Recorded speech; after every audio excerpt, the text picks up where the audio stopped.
ഇപ്പം ഫുട്ബോളിലേക്കാണ് ടീം ഓണറാണ്. ഇതിപ്പം ലിസ്റ്റിൻ്റെ ടീമിൻ്റെ ഇതിൻ്റെ ബ്രാൻഡ് അംബാസിഡർ കൂടിയാണ്.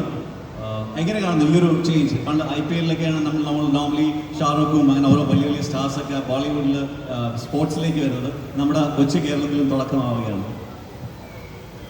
എല്ലാവർക്കും നമസ്കാരം. ഒരുപാട് സന്തോഷമുള്ള കാര്യമാണ്.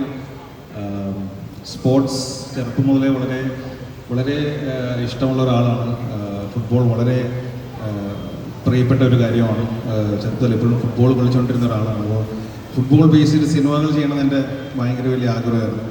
പക്ഷേ ആക്ച്വലി ഈ സൂപ്പർ ലീഗിൻ്റെ ഈ കോൺസെപ്റ്റ് തന്നെ വളരെ നല്ലതാണെന്ന് ഞാൻ പറയുള്ളൂ. വേറെ ഒന്നുമല്ല, ഇപ്പോഴത്തെ വളർന്നു വരുന്ന യുവാക്കൾ സ്പോർട്സിലേക്ക് കൂടുതൽ ഫോക്കസ് ചെയ്തിട്ടുണ്ടെങ്കിൽ അവരുടെ വളരെ വലിയൊരു ഇനീഷ്യേറ്റീവാണ്. നമ്മുടെ പുതിയ ജനറേഷൻ നമുക്ക് അതിനൊരു അവസരം കുറേ നാളുകളായിട്ട് നമ്മുടെ നാട്ടിലൊന്നും ഉണ്ടായിരുന്നില്ല. അത് ഫുട്ബോൾ ആയിക്കോട്ടെ, ക്രിക്കറ്റ് ആയിക്കോട്ടെ, ഏത് സ്പോർട്ടും ആയിക്കോട്ടെ, ഇതേപോലുള്ള ലീഗ്